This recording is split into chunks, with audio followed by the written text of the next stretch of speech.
All right, this is my third take, and I had to delete it because it sounded awful. It was skipping all over the place. Well, that's because I had that noise gate turned on. So that's what happens when you do that. I'm using a software link from I don't know, for the PD300X. I might end up have to uninstall it sometime later this month.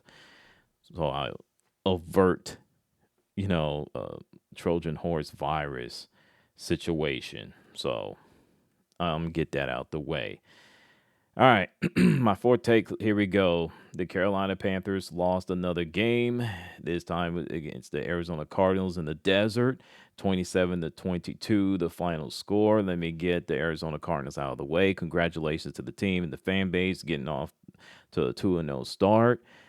But they really need to clean up the penalties, and they need to find a way to finish the game instead of getting up to a 20-3, the 27-3 lead, and then just take the foot off the gas. That's where you allow the team to make a comeback, especially when Kyler Murray made that one bad decision, which that was that red zone interception, but he was pressured. Don't worry, I'll get to Carolina Panthers and Bryce Young later in the video. Hold your horses, people. So the defense for the Arizona Cardinals, as banged up they were and as tired as they were, they still did their job. So kudos to them and kudos to the team. Hopefully that they will find a way to get to the wild card spot. Will it happen? It's possible.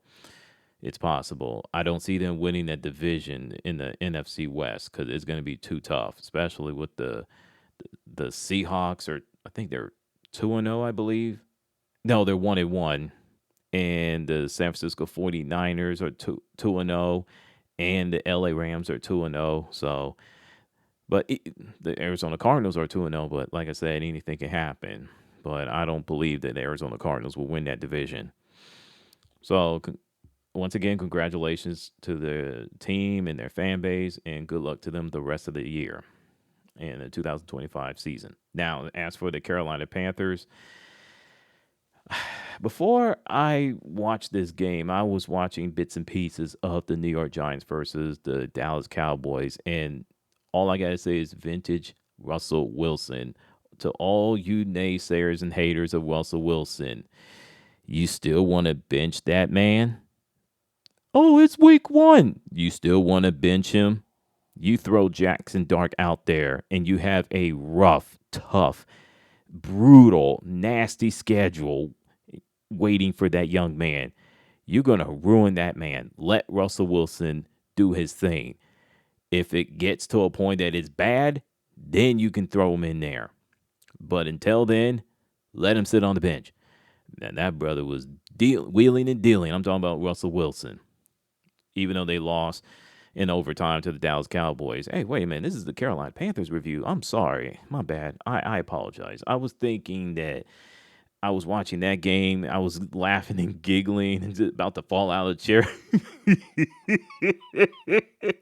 I mean, my goodness, they just opened the playbook. They're like, screw it. We're not going anywhere. Let's just let our hair down, play, see what happens. So, yeah, I went from that to freaking the Carolina Panthers already down 7-0 because Bryce Young fumbled, scoop and score by the Cardinals defense. I'm like, oh no, this is exactly what I was worried about. This is exactly I was worried about right there. And the biggest reason why the Carolina Panthers lost this game is I told y'all my last Carolina Panthers review video when they lost to Jacksonville Jaguars, and in my older videos of the Carolina Panthers, turnovers. You're not going to win a football game when you turn the ball over twice, let alone give away 10 points. And that's exactly what Bryce Young did. I know people are going to say, well, Bryce Young is the reason why the Carolina Panthers lost to Arizona Cardinals. Okay. But guess what? The offensive line didn't help him. And if you get me started on that suspect, disturbing play calling by the Carolina Panthers, I will lose my damn mind. Excuse my language. But I'm trying to scale back on the cussing, but bothers the crap out of me when this team just find ways to lose, man. And this is just this is just another example, man. Goodness gracious. Come on, Carolina Panthers. Get some consistency. Get it together. And I know there are Panther fans say, hey, man, they made a comeback, man. The referee screwed us over. Look, the Carolina Panthers should have never found themselves in that predicament. You don't give away 10 points. You don't turn the ball over twice.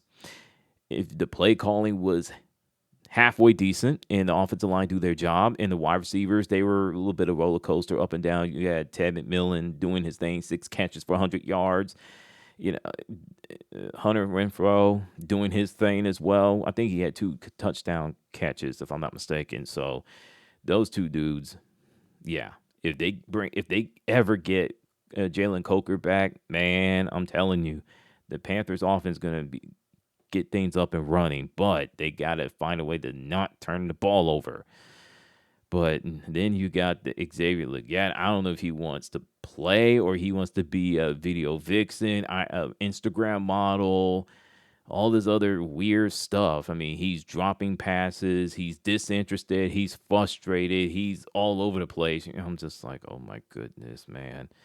Bench him already and bring in Jimmy Horn Jr., give a little bit of spark and send a message to Xavier Leggett like, yo, you better get it together or you're not going to be playing at all or you're going to get traded or something to that effect.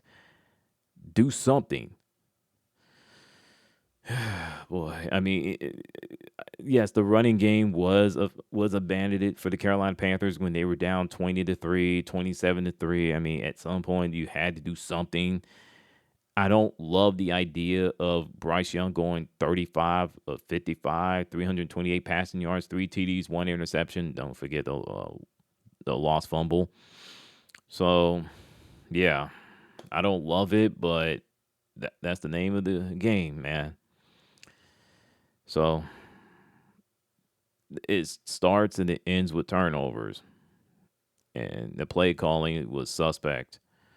Those are the reasons why the Carolina Panthers lost that game today. Now, they faced the defense. Shout out to the Panthers defense for not allowing the Arizona Cardinals run wild on the ground. They held Connor, was 11 carries and 34 rushing yards. So they broke that 7 straight game, 200 plus yards rushing on the ground streak. My goodness. They needed that. Eesh. I mean, as for the running game, like I said, the Carolina Panthers, they didn't even break 50. They had a 49 rushing yards overall. So they play the Atlanta Falcons next weekend in a divisional game. It'll be a home opener for the Carolina Panthers. I know they have struggled mightily against the Atlanta Falcons in years past. Well, historically, when these two teams get together, they have struggled. They have lost more times than they have won against them. They're just going to have to play clean football. They're going to have to be smart. And hopefully Bryce Young would I just want the Carolina Panthers to play perfect football. I know that's a lot to ask, but that's the only way they're going to have to win football games here on out. They're going to have to play perfect football, and I hate it. If they turn the ball over one time, I have a feeling they will lose the game because it's the avalanche, that downhill spiral, So they're going to have to try to win games with 0 turnovers. Again, that's a lot to ask. So with that in mind, what's your thoughts on today's game and next week's game? And I'm throwing y'all a salute. I am out. What's your thoughts? Have a good night.